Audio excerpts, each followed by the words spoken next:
Bismillahirrahmanirrahim. Assalamualaikum warahmatullahi wabarakatuh. Selamat pagi teman-teman. Kita jumpa lagi ya di titik balik perubahan. Pagi ini kita akan membahas Biology of Belief. Sebelum kita mulai acaranya, kita berdoa bersama dulu supaya apa yang kita dapat pagi ini bisa lebih berkah dan bermanfaat. Berdoa silahkan.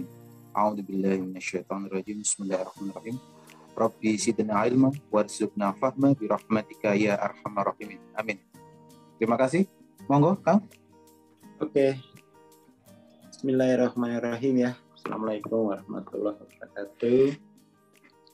Kita lanjutkan kembali ya obrolan kita hari ini. Di rencana ini musim Lebaran tetap kita agendakan Mas Amim ya, biar biasanya kalau Lebaran itu orang apa ya? Saya kira dalam pengalaman saya musim Lebaran itu banyak orang jenuh, banyak orang capek ya. Kemana-mana disuruh minum sirup, ya asam tubuhnya lah. Ya kan? Jadi budaya konsumsi gulanya malah naik di bulan Ramadan, di bulan Lebaran itu ya. Jadi apa namanya, di bulan puasa virus-virus yang meretas tubuh kita dibersihkan, di bulan Sawal. Virusnya dimasukin lagi gitu. Gaspol malah ya. Akhirnya progresif ya. Itu perilaku budaya itu ya, perilaku budaya. Dan ini memang mestinya itu saya membayangkan Lebaran itu tiap keluarga baca kitab, itu sastra kah, ekonomi gitu ya. Sehingga ya betul-betul masyarakat itu hari Lebaran itu hari pencerahan gitu ya, hari ilmu lah ya.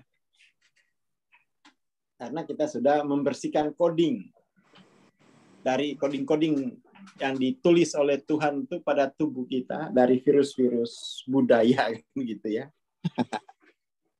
Jadi rusak mana? Oke. Kemarin kita sampai sini ya, bahwa ego bukanlah keburukan ataupun musuh, melainkan hanya ilusi untuk dilepaskan sehingga sesuatu yang jauh lebih baik dapat menggantikannya.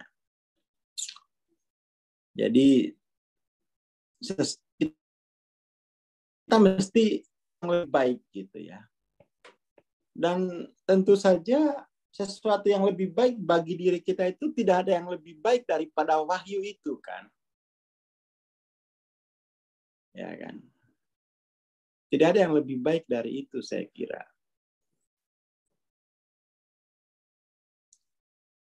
Dalam cerita Bruce Lipton kemarin, bahkan beliau juga menyebutkan wahyu ilmiah, mungkin ayat-ayat kaunia begitu ya.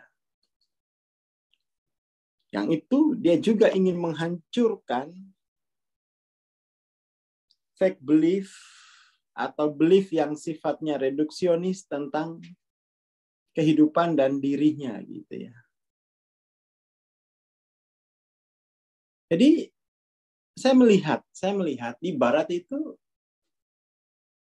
sudah mulai masuk mereka kerinduan akan wahyu gitu ya. Meskipun mungkin ya masih bukan masih ya. Mereka lebih senang ke wahyu ilmiah. Dalam pengertian itu ayat kaunia gitu ya. Mereka masih ada traumatik sama wahyu agama. Karena bagaimanapun tuh di dalam institusi agama sifat jadi di institusi agama itu lebih banyak dijelaskan sebagai dogma, asas dogmatis dan asas legalitas gitu ya. Beberapa minggu lalu ya viral itu Jeffrey Lang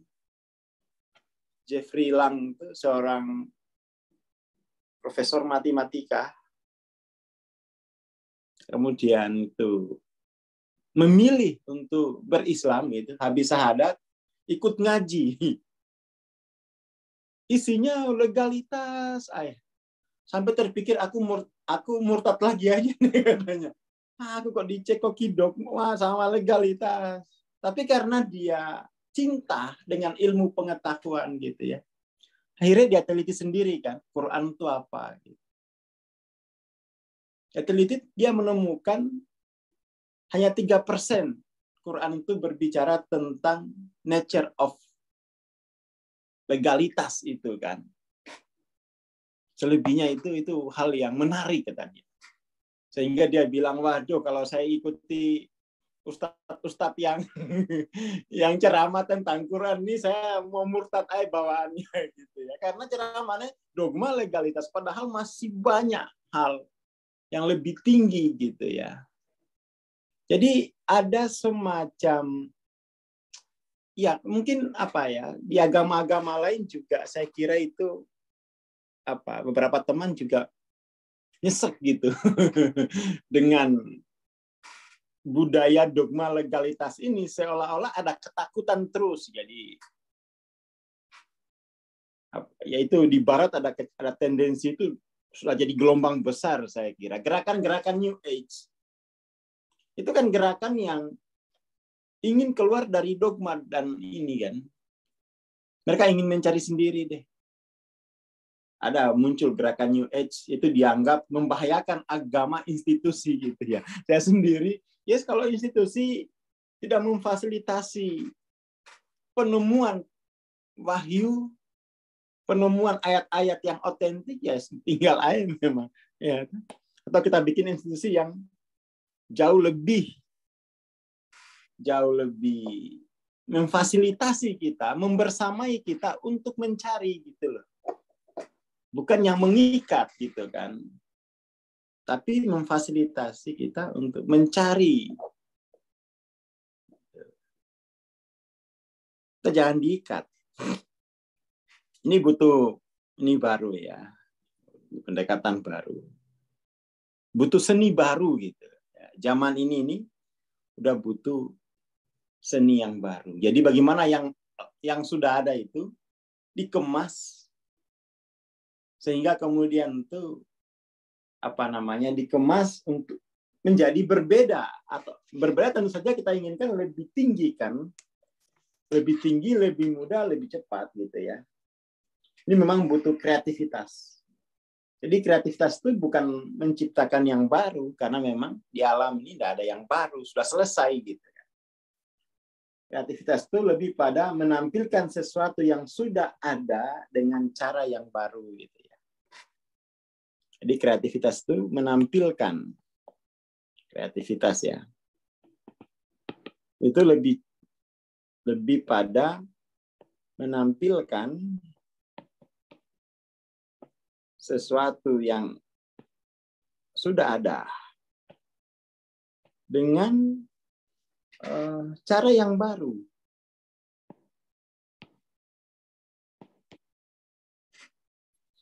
Dengan cara yang baru. Oke. Paling enggak kita tahu kreativitas itu gitu ya. Kemudian kita lanjut. Ini tadi kemarin tuh udah ya. Kita mesti punya spirit untuk apa istilahnya ini ya, berbenah, memperbaiki lagi, tidak puas dengan yang sudah ada. Dalam pengertian tuh kualitasnya gitu ya. Ego adalah pelaku imajiner. Jadi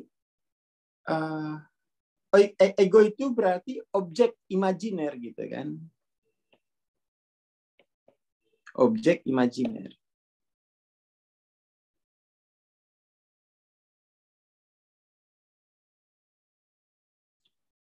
Di balik pikiran dan tindakan. Tapi sebenarnya kan gini. Dia pada level abstraksi bisa disebut sebagai objek imajiner, tapi pada level kenyataan tuh dia objek ruhani gitu ya. Level kerohanian. Misalnya gini. kita kan sering melihat ada misalnya kita putar lagu hati yang luka gitu kan. Hati ini kan bukan organ fisik, bukan organ mata, tapi ini organ rohani kan. Hati ini kan organ rohani. Ya kan? Tetapi kalau ditampilkan dia sebagai bahasa, dia menjadi organ metafisik, ya, organ kan ada objek yang realitas gitu ya, ada objek yang nyata, ada objek matematis gitu kan. Hati ini bukan objek matematis sebenarnya, dia objek rohani gitu ya. Dia objek rohani. Makanya saya waktu diskusi sama teman tuh, peta kesadaran ini kan sebenarnya masuk filsafat boleh gitu kan. Kenapa masuk sains, kamu masukkan sains? Saya bilang enggak. Hati itu bukan objek matematis. Dia objek rohani, ada gitu. Wah, ngawur kamu katanya. Loh iya. Jadi kesadaran itu enggak bisa sains kesadaran tuh objeknya ada gitu. Hati, objek rohani gitu. Kolbu kan. Itu tidak bisa dimasukkan filsafat gitu. Kajiannya. Karena filsafat itu selalu mengandaikan dia tidak lepas dari spekulasi metafisika kan. Dan hati itu bukan spekulasi gitu. Hati itu bukan spekulasi. Dia real. Senyatanya gitu kan. Meskipun tidak ada organ materialnya gitu. Sakit hati itu kan tidak ada organ materialnya. Hati itu dia organ rohani yang mengonsumsi informasi gitu. Makanannya itu informasi. Ini kan kita belum pernah mendengar gitu ya. Jadi misalnya teman-teman yang kuliah tasawuf psikoterapi, saya tanya gitu. Objek yang kamu pelajari itu apa gitu lah. Ya biasanya psikologi perilaku kan. Bukan hati gitu ya. Bukan the self. Dan mungkin itu dianggap apakah hanya spekulasi metafisika, spekulasi filsafat gitu. Tapi bagi saya ini organ rohani kita gitu ya. Kalau organ ini sakit, maka organ matematis kita itu bisa sakit, termasuk organ fisik kita bisa sakit. Saya punya pandangan semacam itu mengenai hati itu ya. Itulah kemudian hati itu kebenarannya bersifat subjektif. Ya kan? Bersifat subjektif. Orang tidak membutuhkan pengakuan dari orang lain. Kenapa? Bahwa hati sebagai organ rohani, kita bisa konfirmasi kok. Dan itu kita tidak butuh persetujuan orang lain gitu. Ya kan? Nggak butuh persetujuan orang lain. Artinya tidak membutuhkan forum subjektif, intersubjektif kan. Jadi hati ini termasuk organ rohani yang sifatnya subjektif, tidak objektif gitu. Karena dia subjektif murni, dia tidak membutuhkan intersubjektif. Aku tidak perlu disetujui oleh teman saya untuk mengetahui bahwa aku sakit hati karena diblokir gitu kan. Beda dengan misalnya objek matematis. Objek matematis itu butuh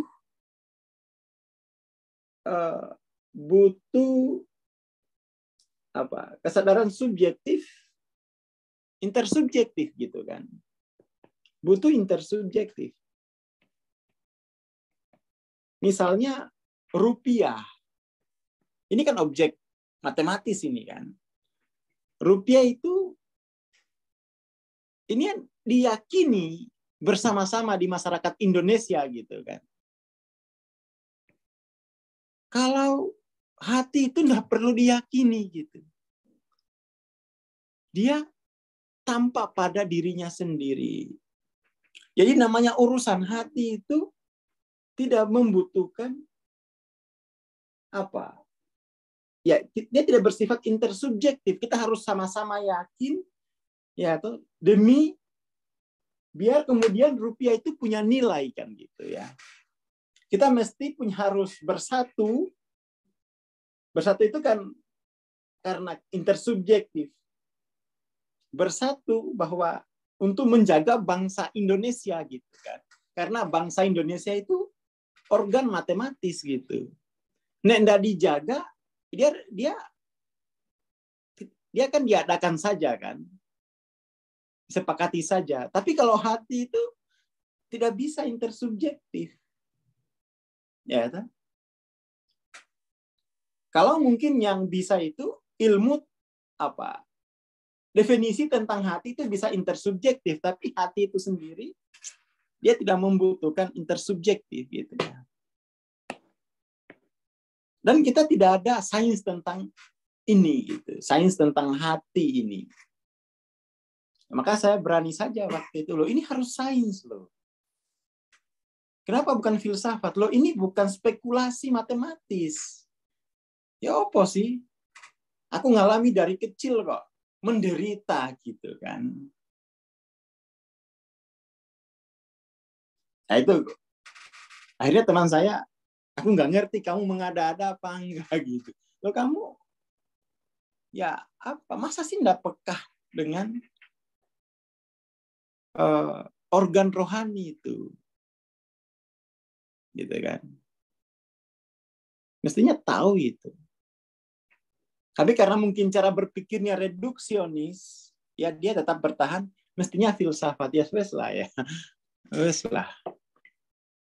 Kalau mau dimasukkan di filsafat saja, itu berarti kamu anggap hatimu itu hanya objek matematis, bukan objek yang nyata gitu ya. Ya silakan aja, berarti kamu nggak punya hati. Hatimu itu hanya semacam konsepsi gitu ya. Saya gitu. Nah, tapi itu nggak masalah ya, nggak masalah. Karena memang ya mungkin ya di situ. Tapi mestinya kan kita apa ya? Ya ini sebuah organ gitu. Sebuah organ. Saya akhirnya ya lah. Ya, gimana kamu hati itu kamu anggap organ yang relatif gitu ya. Organ ya mungkin hati itu hanya dianggap sebagai efek samping dari organ materi. Jadi hati itu dianggap hanya sebagai seperti bunyi. Ada benda jatuh bunyinya. Hati itu mungkin seperti bunyi aslinya itu tidak ada. Dia hanya dampak dari benturan dua benda materi kan. Mungkin hati dianggap semacam itu gitu. Cuma bagi saya ya enggak, dia nyata gitu kan. Dia nyata. Oke ya. Nah, situ.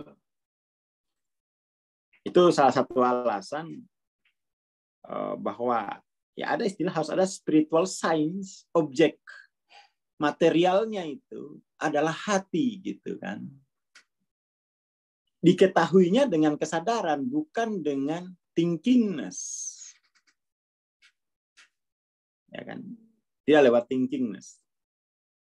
Tapi lewat knowingness gitu ya. Lewat knowingness. Tapi sampai sekarang sama teman saya itu belum sepakat. Mestinya filsafat. Moh. Ini objek yang nyata gitu ya. Senyata materi gitu. Senyata materi. Lalu katanya bagaimana hati itu hidup gitu kan? Dia mengonsumsi apa? Dia mengonsumsi apa sehingga dia hidup? Informasi gitu. Makanya kalau kamu tak tak kata-katain gitu. Kamu bisa marah gitu kan. Ya kan. Dia mengonsumsi informasi. Tidak makan buah gitu ya. Jadi hati itu mengenal apa yang disebut gizi dari informasi gitu ya, yang disebut berkah. Itu kan berkah itu kan gizi rohani ya untuk organ hati kita gitu ya. Itu mesti sudah harus ada kampusnya itu ya. Harus ada kampusnya. Lalu anatomi hati itu seperti apa kan? Ini mesti dibikin anatominya dong. Lalu detail operasionalnya bagaimana gitu kan? Ya kita bikin kayak kedokteran aja gitu ya. Jurusan kedokteran hati rohani gitu. Itu saya sudah bikin tuh ya. Jadi nanti ada menerima pembedahan ya, pembedahan hati gitu. Ini saya kira perlu kita pikirkan gitu. Karena kita itu punya ketergantungan ya. Ilmu pengembangan diri itu tidak melihat hati ini sebagai organ yang nyata gitu. Enggak punya itu dia. Ilmu pengembangan diri itu ilmu perilaku. Ilmu perilaku gitu. Nah, kalau kita kan mestinya ini ya sama dengan organ fisik gitu kan. Organ fisik. Setara itulah kedudukannya gitu kan. Organ rohani gitu. Ya ini hanya cuitan ya. Pagi ini mikir gitu ya. Teringat diskusi saya sama teman saya yang orang filsafat begitu. Ya, sampai sekarang belum ya. Tapi saya bertahan. Bukan bertahan sih ya. Saya tidak bisa ngingkari gitu bahwa hati itu adalah organ ya, termasuk ayat nafsani gitu, organ. Jadi kalau Bruce Lipton itu meneliti wahyu ilmiah, yaitu organ materi gitu ya. Ya, saya meneliti wahyu nafsani itu, ya toh? Wahyu nafsani. Wahyu yang ada pada itu gitu kan. Pada diri. Lalu kemudian tuh penyembuhannya itu penyembuhan diri itu dengan wahyu cepat sekali gitu kan. Mungkin kapan-kapan lah ya kalau Ustadz Gilman ada waktu ya, pas saya ada waktu ke Tegal ya. Nanti kita perlu ngobrol-ngobrol nih. Gimana ini kan. Kita belum ada tuh semacam yang fokus melihat bahwa hati itu organ yang nyata gitu, secara organ spiritual yang nyata gitu kan. Dan itu kan tidak dianggap penting gitu. Tidak dianggap penting. Itu radiasi material tuh sampai ke sana gitu ya.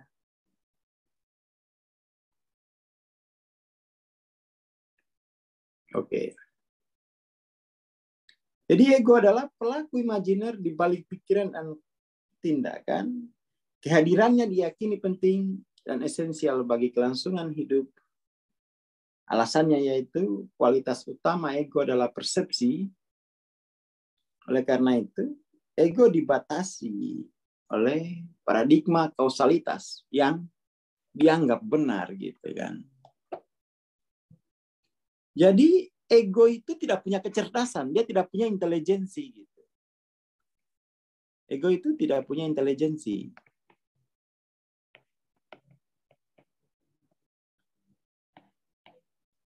Ego itu hanya punya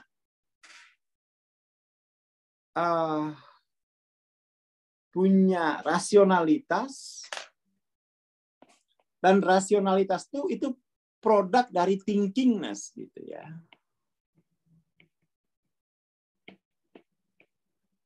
Kecerdasan itu dari hati gitu. Intelijensi itu produk dari hati yang sehat gitu. Itu intelijensi gitu ya.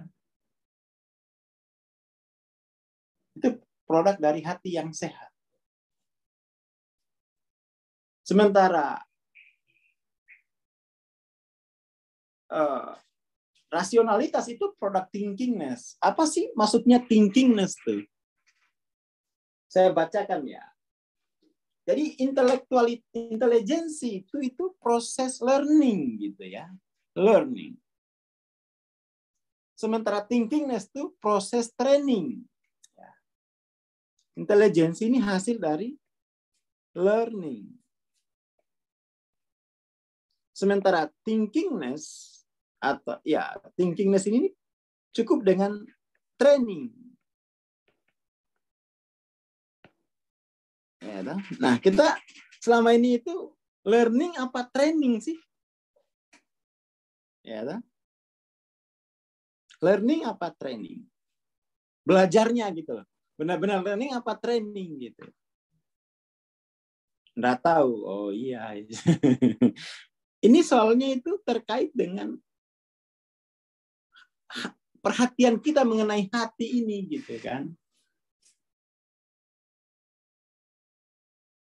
Kita mungkin saya melihat sekolah itu tidak learning gitu, tapi training. Karena apa? Kita di training dalam paradigma kausalitas yang sudah dianggap benar. Kita tidak diajarkan bagaimana asal usul paradigma yang dianggap benar tadi kan. Bahkan di kampus itu kan tidak boleh mempertanyakan paradigmanya itu kan. Bagaimana saya tahu kalau paradigmanya ini tuntas, lengkap. Ya, tuh. Nggak boleh tanya itu. Kalau kamu tanya itu nggak bisa di training tuh, karena ini adalah juglak, wajan, ya, wajannya gitu kan. Wajan itu apa ya? Template untuk kamu di training gitu. Ya kan? Kalau nggak ada wajannya, nggak ada template-nya, kamu nggak bisa di training gitu. Kan seperti itu posisi dari postulat. Ya. Dia nggak boleh dipertanyakan gitu. Dia nggak boleh dipertanyakan.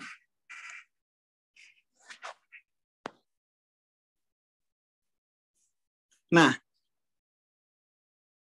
tauhid itu bukan postulat sebenarnya. Dia tujuan. Beda dengan postulat. Beda dia. Tauhid itu tujuan gitu. Bukan postulat. Dia menjadi postulat kalau diabstraksi kan. Tapi kalau terkait dengan organ hati, itu kalau kita anggap itu real, dia menjadi tujuan. Apa maksudnya? Itu tempat hati kita larut gitu kan. Jadi tidak cukup hanya tidak bisa disebut postulat gitu. Oke ya. Jadi kalau kita sering di training, ego kita nanti semakin kuat tuh, karena tidak pernah learning gitu. Learning itu kan orientasinya adalah bukan menuju skill gitu ya. Bukan menuju skill. Learning itu dalam pengalaman saya yang disebut belajar itu bukan menghasilkan skill. Tapi menghasilkan tuh justru kita memperluas diri gitu kan. Memperluas diri. Makanya kita rela larut melakukan pelarutan diri demi pelarutan diri sampai tujuan gitu kan. Itu learning. Jadi di sekolah itu saya kira tidak ada learning gitu ya. Tapi hanya training. Itu juga sudah disebutkan oleh Albert Einstein. Kita mesti mempertimbangkan kembali ini ya. Definisi edukasi gitu ya. Training apa learning sebenarnya? Kalau learning itu tidak ada ujian. Hanya ada diskusi kali ya. Kalau training itu ada ujian. Kan gitu. Kalau learning itu long life. Ujiannya itu di akhirat kalau learning. Kalau training itu ujiannya di sekolah gitu kan. Kalau learning itu ujiannya di akhirat lah. Bukan di sini gitu. Ini penting ya, ini penting biar kita tidak terjebak oleh ego.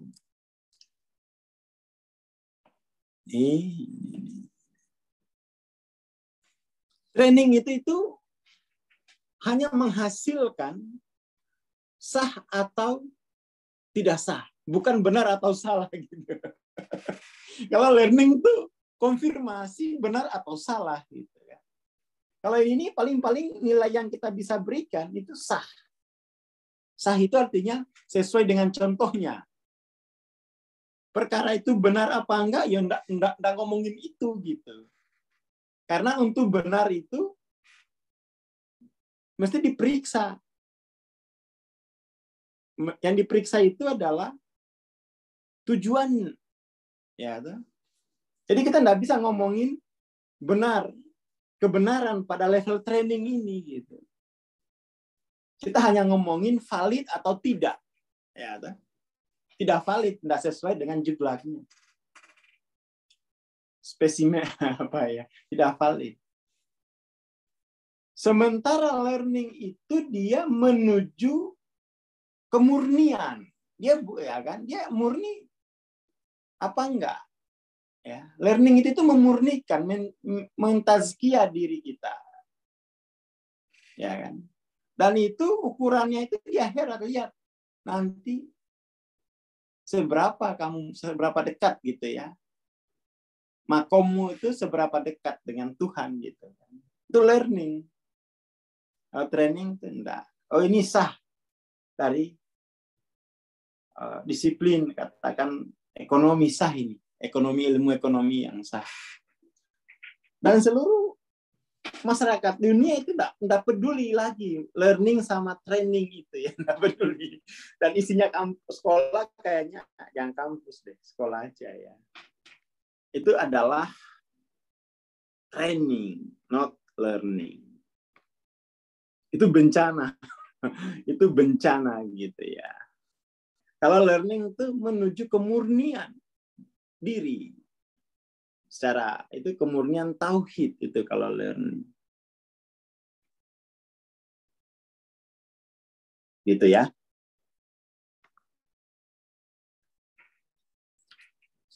Jadi thinkingness itu membutuhkan paradigma kausalitas. Dia bukan benar sebenarnya. Hanya dianggap benar. Dianggap benar itu berarti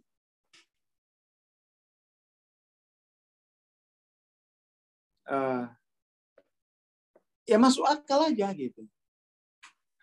Dianggap benar itu bukan kebenaran, hanya dianggap. Makanya ini membutuhkan relasi yang intersubjektif. Ya, relasi yang intersubjektif. Dianggap benar ini kemasuk akalan gitu.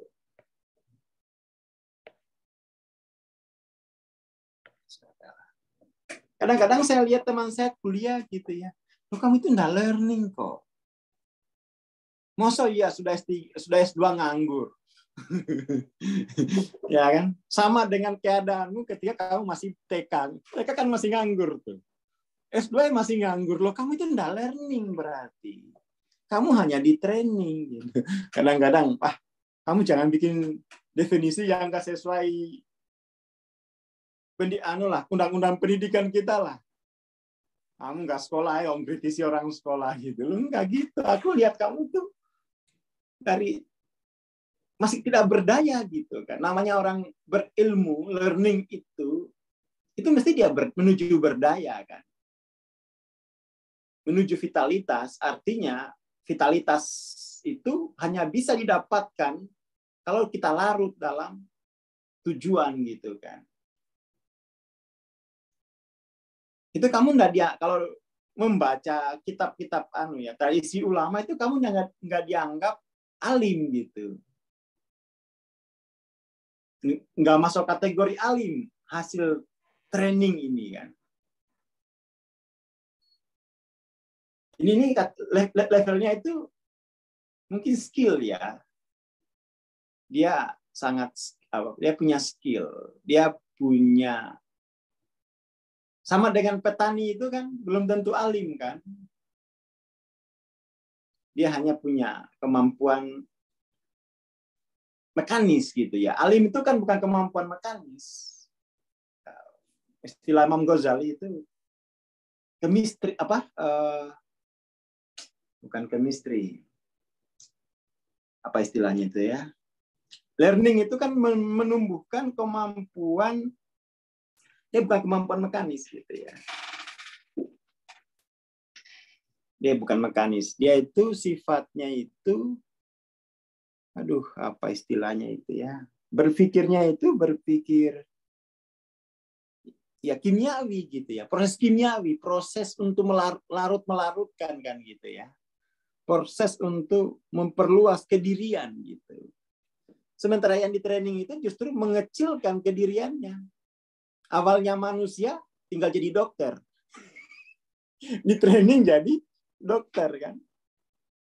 Awalnya manusia itu di training jadi tukang potong rambut gitu. Dan itu ya apa ya? Banyak orang menginginkan itu gitu. Dia mereduksi kemanusiaannya menjadi profesi tertentu gitu kan. Hal yang manusiawi kemudian karena di training dia jadi tukang potong rumput aja gitu ya. Disitulah kemudian bencana terjadi ketika artificial intelligence lebih cerdas daripada otak yang di training gitu ya. Tapi artificial intelligence tidak akan pernah lebih cerdas daripada otak yang learning gitu. Tidak akan pernah. Jadi ini teman-teman yang punya anak-anak gitu ya. Ya learning. Training itu gampang kan. Ada robot gitu kan. Kemanusiaan kita kan hari-hari ini isunya terancam oleh robot. Ya jelas, robot tidak akan punya kesalahan gitu kan. Dia bekerja secara mekanis. Sementara kita multisistem kan, kemanusiaan kita itu multisistem, multidimensi gitu.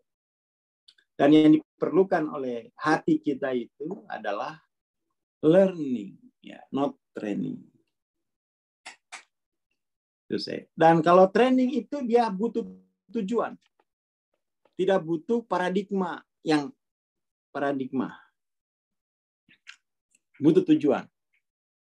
Untuk larut gitu kan. Untuk larut. Paradigma itu dibutuhkan untuk training. Paradigma. Nah, kebanyakan kita beragama itu di training gitu. Saya lihat teman-teman saya, loh kamu ini beragamanya di training loh. Hanya di training gitu ya. Tidak tujuan. Ya, memang ada aspek training dalam agama, jadi tidak diversuskan ini kan. Tetapi kan mestinya tidak cukup sampai ada aspek-aspek tertentu kan yang harus di training kan. Aspek lahiriah dari agama itu kan harus di training kan. Tetapi itu bukan tujuan gitu. Jadi mestinya kan 90% ini untuk tujuan ya, 97%, 3%-nya itu ya, training gitu kan. Kita malah 100% training. Learning itu enggak pernah. Dan itu memperparah ananiah ya.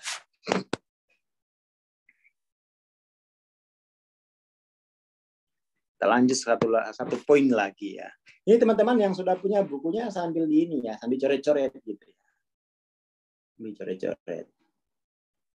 Biasakan learning ya. Learning itu salah itu udah normal ya. Biasakan learning, jangan training gitu. Dari dulu kita selalu ngajak learning gitu ya.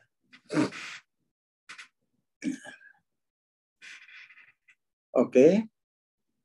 Ego takut dirinya luntur. Jadi ini udah penyakit ini ya, penyakit hati sudah ini. Jadi gimana tuh ya jelasinnya ya? Oke. Proses learning tuh dimulai dari awalnya kan kegelapan ya. Awalnya itu kan kegelapan. Gelap itu berarti tidak tahu titik mula, tidak tahu peta, dan tidak tahu titik mula itu, tidak tahu peta itu karena tidak tahu tujuan gitu ya. Learning itu dimulai dari situ gitu. Dimulai dari fase dulumat, fase ya tidak tahu tujuan. Ya, tidak tahu tujuan itu membuat ya tahu peta. Tidak tahu peta mendorong pada ketidaktahuan titik mula. Ya, kan? Titik mula. Makanya Wahyu mengatakan titik mulamu itu adalah kegelapan. Tujuanmu adalah kebenaran gitu kan, cahaya. Tinggal petanya ada ya. Kalau dalam konteks ini ada peta Sataria, ada peta Sadilia, itu tarekat saya kira ya. Ada petanya Halidia, Naksabandia, macam-macam lah ya. Iya kan? Macam-macam. Cuman sekarang itu ada kecenderungan, ya, ada kecenderungan masyarakat Indonesia. Ini belajar tarekat itu nyari guru yang sakti gitu. Dia, ya kan?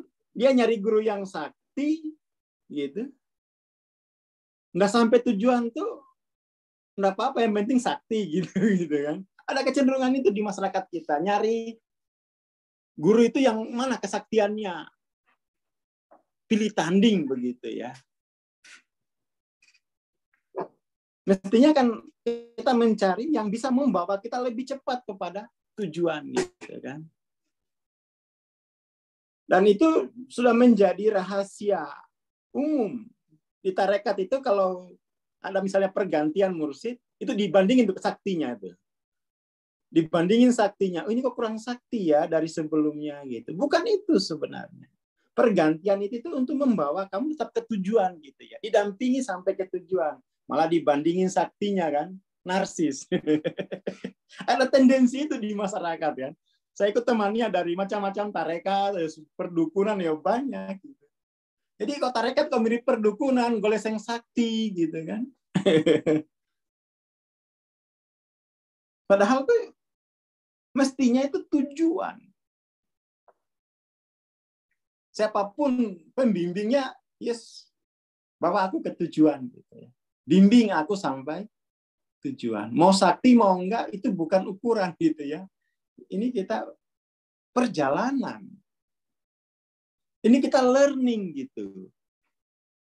Jadi justru saya lihat di beberapa komunitas tarekat terutama itu masuk tarekat itu minta di training sakti gitu.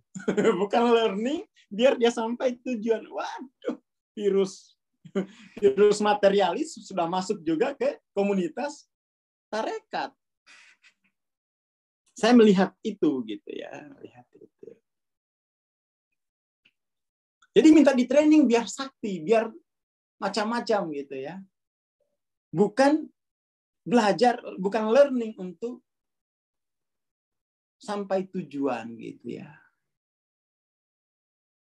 Ini penyakit, saya kira. Penyakit pada organ hati tadi, organ spiritual gitu ya. Makanya Nabi itu tidak memperagakan kanuragan macam-macam kan secara apa vulgar misalnya ya. Meskipun mungkin kalau ini ya, tapi yang kita lihat itu kan yang diperagakan tuh sampai tujuan gitu ya. Perang ya luka gitu ya. Biar kemudian orang tuh masuk agama tidak di training untuk bacok-bacokan gitu kan. Tapi dia learning gitu. Itu mesti kita paham tuh bahwa agama itu learning bukan training. Ya memang sih Kita kan di pondok dulu ya, di training ya, bisa kanuragan, bisa jaduk gitu kan. Tapi kan intinya bukan itu dia. Tempat saya itu ya biasa, sembah itu jadugan gitu ya. Di training juga, tetapi itu darurat saja kan sebenarnya. Jangan dianggap itu tujuannya kan. Ini terutama ini komunitas tarekat itu jangan sampai niatnya itu minta di training biar sakti gitu kan. Loh. Dia nggak mau learning. Gitu. Itu saya melihat itu ya. Bukan hanya tahun ini gitu. Enggak. Kita kan karena saya enggak sekolah ya komunitas spiritual kayak tarekat, dukun gitu-gitu. Dan yang dicari itu selalu training loh. Ini apa sih? Bukankah kita ini harusnya learning dulu? Training itu kan hal yang sifatnya adaptif kan. Tergantung training itu cara adaptif gitu. Sementara learning itu cara kreatif, ya kan? Learning itu cara kreatif, training itu cara adaptif, survive gitu kan. Saya kira itu ya. Jadi pagi ini kita coba teropong itu motif kita belajar. Jangan-jangan juga itu ikut ini tuh pingin di training gitu, biar sakti. Ya, enggak, kamu harus learning gitu. Learning.